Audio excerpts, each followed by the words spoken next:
আসসালামু আলাইকুম রহমতুল্লাহ। প্রিয় দিনী ভাই ও বোন, বছর ঘুরে চলে আসলো 2026 সালের পবিত্র আশুরার দিন, শ্রেষ্ঠ দিন। ও মা বোনেরা, এই পবিত্র আশুরা কয়টি রোজা রাখবেন এবং কোন কোন দিন রোজা রাখবেন, কত তারিখে রোজা রাখতে হবে এখনো আপনি জানলেন না। ও মা বোনেরা, এই পবিত্র আশুরার দিনে কত রাকাত নামাজ পড়তে হবে, নিয়ম পদ্ধতি এখনো আপনি জানলেন না। ও মা বোনেরা, এই পবিত্র আশুরার দিন, শ্রেষ্ঠ দিনে কয়টি জিকির করতে হবে, সেরা শ্রেষ্ঠ কোরআন হাদিসের নির্যাস দামি জিকিরগুলা এখনো আপনি জানলেন না। কিভাবে মুনাজাত করতে হয়, শুরুতে কি বলবেন, মাঝে কি বলবেন, শেষে কি বলবেন এখনো জানলেন না। ও মা বোনেরা, চলে এসেছে, আর বাকি নেই। এই তো চলে এসেছে পবিত্র আশুরার দিন, শ্রেষ্ঠ দিন। একটি ভিডিও, আজকের এই ভিডিওটি মনোযোগ দিয়ে যদি শোনেন, সবগুলা আপনি আমল। রোজা রাখবেন কিভাবে রোজা রাখবেন, রোজার বাংলা নিয়ত এবং কোন কোন দিন রাখবেন, কিবারে রাখবেন সহজ করে জানিয়ে দেব। তারপর আপনাদেরকে জানিয়ে দিব পবিত্র আশুরার দিনে কত রাকাত নামাজ পড়বেন, কিভাবে নামাজ পড়বেন, নিয়ম পদ্ধতি সহজ করে আপনাদেরকে জানিয়ে দেব। প্রিয় মা বোনেরা, পবিত্র আশুরার দিনের শ্রেষ্ঠ জিকিরগুলা কি কি আপনাদেরকে সুন্দর করে বলে দিব। তারপর মুনাজাত কিভাবে করতে হয়, মুনাজাতের শুরুতে কি বলবেন, মাঝে কি বলবেন, শেষে কি বলবেন আপনাদেরকে সুন্দর করে জানিয়ে দিব। এই পবিত্র আশুরার রোজা নবীজি সাল্লাল্লাহু আলাইহি ওয়াসাল্লাম কখনোই তিনি মিস করতেন না। আল্লাহর রাসূল সাল্লাল্লাহু আলাইহি ওয়াসাল্লাম তিনি পবিত্র আশুরার রোজা তিনি রাখতেন। আশুরার রোজার ফজিলতটা শুনলে অবাক হয়ে যাবেন। প্রিয় নবী সাল্লাল্লাহু আলাইহি ওয়াসাল্লাম বলছেন, উম্মত শোনো শোনো, যদি তোমরা আশুরার দিনের যদি রোজা রাখো, তাহলে সিয়ামু ইয়াউমিন আশুরা ইন্নী আহতাসিবু আলাল্লাহ আইয়ুকাফিরা সানাতাল্লাতী ক্বাবলাহ ওয়াস। নবীজি সাল্লাল্লাহু আলাইহি ওয়াসাল্লাম বলছেন, যদি তোমরা আশুরার দিনের রোজা রাখো, তোমাদের অতীত জীবন থেকে 1 বছরের গুনাহ আল্লাহ মাফ করে দিবেন। 1 বছরের গুনাহ আল্লাহ তাআলা মাফ করে দিবেন। এজন্য আমার মা বোনেরা, মুসলিম ভাইয়েরা, পবিত্র আশুরার রোজা রাখবো। আমরা প্রথমে এই ভিডিওর মধ্যে আমরা আশুরার দিনের ফজিলত আমরা জানবো। তারপর আমরা আশুরার দিনের আমল, রোজা, নামাজ, জিকির, মুনাজাত জেনে নিব। পুরো ভিডিওটি মনোযোগ দিয়ে সুন্দর করে দেখুন এবং শুনুন। প্রিয় মা বোনেরা, কত ভিডিও তো জীবনে দেখেন, সময় নষ্ট করেন, কিন্তু আজকের ভিডিওটা অত্যন্ত দামি, গুরুত্বপূর্ণ। আজকের ভিডিওটা দেখে কোরআন হাদিসের আলোচনা, আশুরার দিনের আমলগুলো যদি জানেন, আপনার আমলনামায় আল্লাহ পাক অসংখ্য অগণিত নেকি দান করবেন। পবিত্র আশুরার দিন আল্লাহ রাব্বুল আলামিন, প্রথমে জানবা আশুরার দিন কি। আশুরার দিন হলো মুহররমের 10 তারিখ। এ তো মুহররম মাস শুরু হয়ে গেছে। এই মুহররম মাসের 10 তারিখকে পবিত্র আশুরার দিন বলা হয়। এই মুহররমের 10 তারিখ আশুরার দিন আল্লাহ রাব্বুল আলামিন আসমান এবং জমিন সৃষ্টি করেছেন। আবার এই পবিত্র আশুরার দিনে আল্লাহ তাআলা কিয়ামত সংগঠিত করবেন, সব কিছু লণ্ডভণ্ড ধ্বংস করে দিবেন। এই পবিত্র আশুরার দিনে মুহররমের 10 তারিখে হযরতে আদম আলাইহিস সালামকে আল্লাহ পাক সৃষ্টি করেছেন, জান্নাতে প্রবেশ করিয়েছেন, জান্নাত থেকে দুনিয়ার মধ্যে পাঠাইছেন। দুনিয়াতে 300 বছর কান্না করলেন। 300 বছর কান্না করার পরে আল্লাহ রাব্বুল আলামিন যেই দিনে তাওবা কবুল করেছেন, সেই দিনটি ছিল পবিত্র আশুরার দিন, মুহররমের 10 তারিখ। প্রিয় মা বোনেরা আমার, মুসলিম ভাইরা, ভালো করে শুনুন। এই পবিত্র আশুরার দিনে মুহররমের 10 তারিখে অনেক অলৌকিক ঘটনা আছে যেগুলা ঘটেছে। হযরতে নূহ আলাইহিস সালামের কওম জাতিকে যখন পানি দিয়ে প্লাবিত করলেন, ধ্বংস করলেন, হযরতে নূহ আলাইহিস সালামের নৌকাটা পানির উপরে ভাসমান ছিল 40 দিন। এই 40 দিন ভাসমান থাকার পরে যেদিন যদি নামক পাহাড়ের সাথে যেদিন নৌকাটা লেগেছিল, সেই দিনটা ছিল এই মুহররমের 10 তারিখ আশুরার দিন। হযরতে ইব্রাহিম খলিলুল্লাহ নমরুদের অগ্নিকুণ্ডের মধ্যে নিক্ষেপ করা হলো। আল্লাহ রাব্বুল আলামিন বললেন, আগুন বারদাও ওয়া সালামা, তুমি ঠান্ডা হয়ে যাও, আরামদায়ক হয়ে যাও। আগুন হয়ে গেল জান্নাতের বাগান। আল্লাহ রাব্বুল আলামিন এই নমরুদের কবল থেকে, দুশমনের কবল থেকে, অগ্নিকুণ্ড থেকে ইব্রাহিম খলিলুল্লাহকে যেই দিনে মুক্তি দিয়েছিলেন, দিনটি ছিল মুহররমের 10 তারিখ আশুরার দিন। হযরতে ইউনূস পয়গম্বর আলাইহিস সালাম মাছ ওনাকে গিলে ফেললো। মাছ গভীর সমুদ্রের মধ্যে, ওনার মাছের পেটের মধ্যে ইউনূস পয়গম্বর 40 দিন ছিলেন। আল্লাহ তাআলা যেই দিনে মুক্তি দিয়েছিলেন, দিনটি ছিল মুহররমের 10 তারিখে আশুরার দিন। হযরতে আইয়ুব আলাইহিস সালাম অসুস্থ হয়ে গেলেন, সারা শরীরটা পচে গেল, দুর্গন্ধ বের হতে লাগলো, পোকায় ধরে গেছে। 18 বছর টানা তিনি অসুস্থ ছিলেন। জিহ্বায় যখন পোকা আক্রমণ করলো, তিনি বললেন, আল্লাহ, জিহ্বা যদি পোকায় ধরে তাহলে আপনার জিকির করব কিভাবে? আল্লাহর বড় বড় ভালো লেগেছে।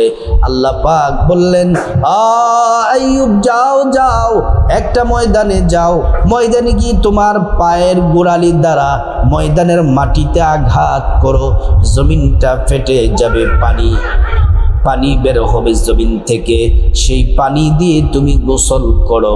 হযরতে আইয়ুব আলাইহিস সালাম গোসল করলেন এবং তিনি পরিপূর্ণ সুস্থ হয়ে গেলেন। এই মুহররম মাসের আশুরার দিনের সব থেকে হৃদয় বিদারক ঘটনা হলো, সব থেকে কষ্টের ঘটনা হলো জান্নাতের যুবকদের সর্দার হযরত ইমাম হুসাইন রাদিয়াল্লাহু আনহু, প্রিয় নবী সাল্লাল্লাহু আলাইহি ওয়াসাল্লামের কলিজার টুকরা নাতি, আদরের ধন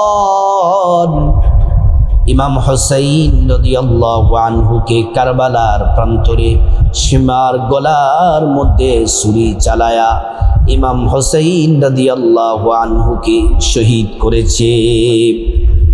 প্রিয় মা বোনেরা, আমরা আশুরার দিনের ফজিলত আমরা জেনে নিলাম। এবার আসুন আমরা প্রথমে জানবো আশুরা কবে, আশুরার রোজা কয়টি রাখতে হবে, কত তারিখ, কিবার রোজা রাখতে হবে। প্রিয় মা বোনেরা আমার, আশুরার রোজা রাখবো আমরা দুইটি, একটি হলো 9 মুহররম, 10 মুহররম। ইংরেজি তারিখ অনুযায়ী এটা তো জুন মাস চলতেছে, এই জুন মাসের 25 তারিখ এবং 26 তারিখ। 25 তারিখ এই জুন মাসের 25 তারিখ বৃহস্পতিবার, 26 তারিখ শুক্রবার। আমরা 25 তারিখ বৃহস্পতিবার একটি রোজা রাখবো, 26শে জুন শুক্রবার একটি রোজা রাখবো। আমরা বুধবার রাতে সারি খেয়ে আমরা বৃহস্পতিবার রোজা রাখবো, বৃহস্পতিবার রাতে সাহারি খেয়ে শুক্রবার দিন রোজা রাখবো। এই দুইটি রোজা আশুরার রোজা রাখবো। রোজা রাখলে আল্লাহ রাব্বুল আলামিন আমাদের 1 বৎসর অতীত জীবনের গুনাহগুলো আল্লাহ পাক মাফ করে দিবেন। প্রিয় মা বোনেরা আমার, আমরা তারিখ জেনে নিলাম। প্রিয় নবী বলছেন, তোমরা 9 মুহররম 10 মুহররম তোমরা রোজা রাখো, আল্লাহর নবী রেখেছেন, আমরাও 2টি রোজা রাখবো। প্রিয় মা বোনেরা, আমরা রোজা কয়টি রাখবো, কি বারে কত তারিখে রাখবো জেনে নিলাম। এবার আসুন আমরা রোজার নিয়তটা বাংলাতে জেনে নিই। বাংলাতে রোজার নিয়তটা হলো এভাবে, আমি আল্লাহর সন্তুষ্টির জন্যে আশুরার দিনের রোজা রাখার নিয়ত করছি। আরেকবার বলছি শুনুন, আমি আল্লাহর সন্তুষ্টির জন্যে আশুরার দিনের রোজা রাখার নিয়ত করছি। প্রিয় মা বোনেরা আমার, আমরা রোজার নিয়ত সহকারে আমরা জেনে নিলাম। এবার আসুন আমরা পবিত্র আশুরার দিনে কত রাকাত নামাজ পড়ব এবং কি কি নামাজ পড়ব, কিভাবে নিয়ম পদ্ধতি কি জেনে নেই। আমরা পবিত্র মুহররম মাসের 10 তারিখ আশুরার দিনে নারী পুরুষ সবাইকে বলছি, 1 নম্বরে আমরা যে নামাজ পড়ব, 1 নম্বরে আমরা যে নামাজ পড়ব সেই নামাজটা হলো 5 ওয়াক্ত নামাজ পড়ব। 5 ওয়াক্ত নামাজ পড়ব। ফজরের নামাজ পড়ব, জোহরের নামাজ পড়ব, আসরের নামাজ পড়ব, মাগরিবের নামাজ পড়ব, এশার নামাজ পড়ব। আমরা পুরুষ যারা আছি মসজিদে জামাতের সাথে নামাজ পড়ব এবং মহিলা মা বোনেরা যারা আছেন আপনারা বাসার মধ্যে আজানের সাথে সাথে সুন্দর সময়ে ওয়াক্ত মতো নামাজটা আপনি পড়ে নেবেন। ও প্রিয় মা বোনেরা আমার, ভালো করে শুনুন। ও আমার সম্মানিতা মায়েরা, 1 নম্বর নামাজ হলো আমরা 5 ওয়াক্ত নামাজ পড়ব। 2 নম্বর নামাজ হলো আমরা যে বুধবার রাতে সাহরি খেয়ে বৃহস্পতিবার রোজা রাখবো, বৃহস্পতিবার রাতে সাহরি খেয়ে শুক্রবার যে আশুরার 2টি রোজা রাখবো। সাহরি খাওয়ার জন্য উঠে আমরা সুন্দর করে কমপক্ষে 2 রাকাত আমরা তাহাজ্জুদ নামাজ পড়ব। বুধবার রাতেও সাহরি খেতে উঠে কমপক্ষে 2 রাকাত তাহাজ্জুদ পড়ব। বৃহস্পতিবার রাতেও সাহরি খাওয়ার জন্য উঠে 2 রাকাত তাহাজ্জুদ নামাজ পড়ব। এই 2 রাকাত তাহাজ্জুদ নামাজ যদি কমপক্ষে পড়েন, আল্লাহ তাআলা 4টা পুরস্কার দিবেন। 1 নাম্বার, জিন্দেগির সব গুনাহগুলো মাফ হয়ে যাবে। 2 নাম্বার, আল্লাহ রাব্বুল আলামিন আপনার হাজত পূরণ করে দিবেন, মনের আশাগুলা আল্লাহ রাব্বুল আলামিন পূরণ করে দিবেন। 3 নাম্বার পুরস্কার হলো আল্লাহ তাআলা সম্মান মর্যাদা বাড়ায়া দিবেন। 4 নাম্বার পুরস্কার হলো আল্লাহ রাব্বুল আলামিন, আল্লাহ সুবহানাহু ওয়া তাআলা আপনার নামটা জান্নাতের লিস্টিতে আল্লাহ পাক লিখে দিবেন। আল্লাহু আকবার। ও প্রিয় মা বোনেরা, তাহলে 2 নাম্বার নামাজ হলো আমরা তাহাজ্জুদের নামাজ পড়ব আশুরার দিনে। 3 নাম্বার নামাজ হলো ফজরের নামাজ পড়া যখন শেষ হবে, ফজরের নামাজ শেষ হওয়ার পরে, এটা 10 মুহররম আশুরার দিনের কথা বলছি, আপনারা ফজরের নামাজ শেষ করার পরে সূর্য ওঠার 15 থেকে 20 মিনিট পরে 2 রাকাত করে 4 রাকাত ইশরাকের নামাজ পড়বেন। 2 রাকাত করে 4 রাকাত যদি ইশরাকের নামাজ পড়েন, আল্লাহ রাব্বুল আলামিন 2টি পুরস্কার দিবেন।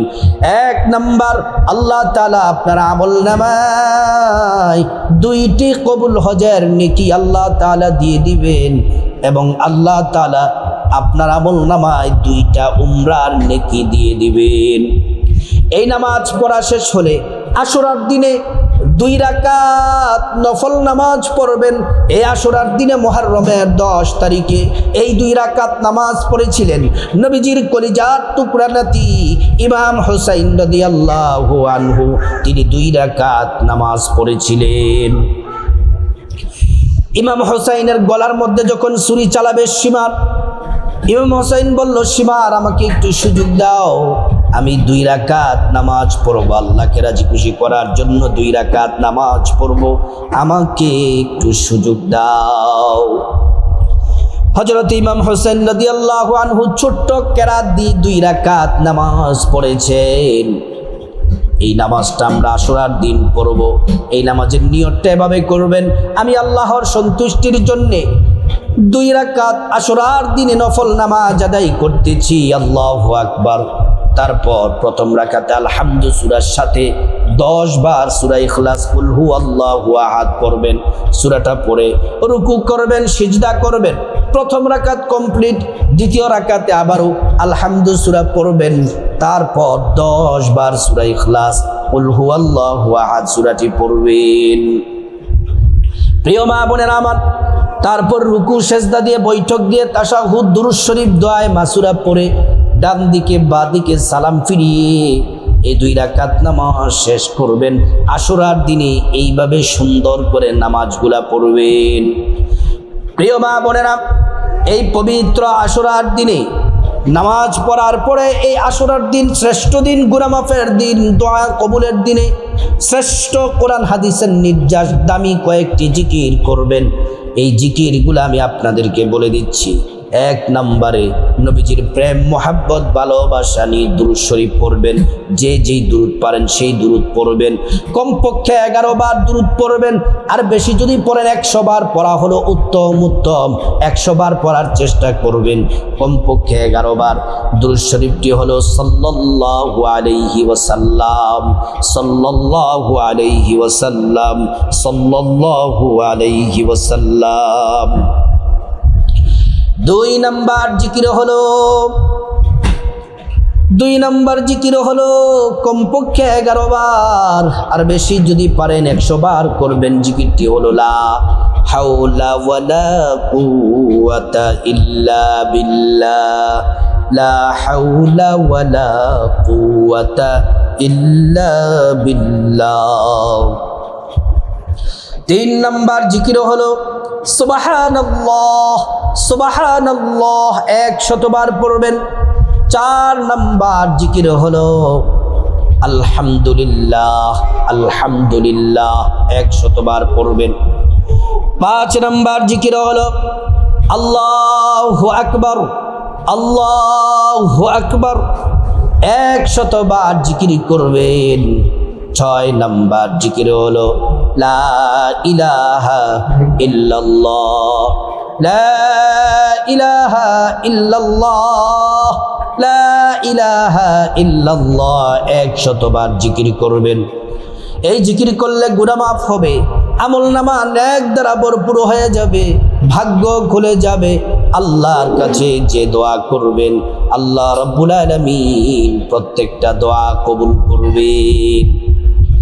এই জিকিরগুলা করলে জান্নাতে আপনার জন্য ঘর তৈরি হবে, ফল গাছ আল্লাহ তাআলা বরাদ্দ করে দিবেন, শত শত ফল গাছ। আল্লাহর কাছে যা চাইবেন আল্লাহ পাক সে দোয়াই কবুল করবেন। এই 6টি জিকির করার পর তারপর আল্লাহর কাছে খাস ভাবে মুনাজাত দিবেন। আল্লাহুম্মা আমিন বলে মুনাজাতে হাত তুলবেন।